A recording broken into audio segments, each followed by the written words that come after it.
Xullas 1-apreldan bir nechta qarorlar kuchga kirar ekan va men shu qarorlarni Instagramda ko'rib va o'sha eshitib tafsilotlarini ishoninglar yashagim kelmay qoldi. Xuddi xayolimda 1-aprelda bo'ldi, hamma narsa tugaydi, hayot tugaydi deb o'ylagan narsa bo'lib tushkunlikka tushib qoldim. Astag'firullah. Даже mashinamni sotishga ham qaror qilib qoldim va 12 ball bo'lsa pravam ketadi, u bo'ladi, bu bo'ladi. Xullas nima demoqchiman?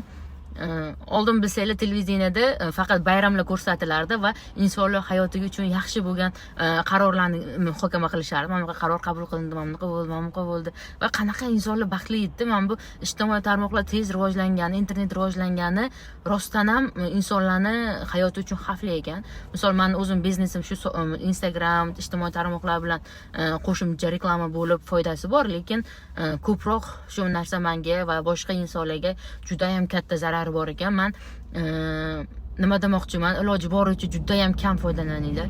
Chunki men o'zim 2-3 kun tinmasdan ko'rib, anaqa qilib foydalanib juda ham katta stress oldim. Mana shu ijtimoiy tarmoqlar bu qarorim bunday bo'ldi, u qarorim bunday bo'ldi. Mana bu qaror chiqdi, dunyo mana bunaqa bo'lyapti, qimmat.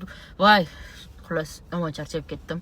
Shuning uchun iloji boricha hamma narsani o'chirib tashlash kerak yoki umuman e'tibor berish kerak emas va Allohga tavakkal qilib yashash kerak. Menimcha eng hozir bizada qo'limizdan keladigan yagona ish va eng to'g'ri qilishimiz kerak bo'lgan ish bu Allohga tavakkal qilib yashash.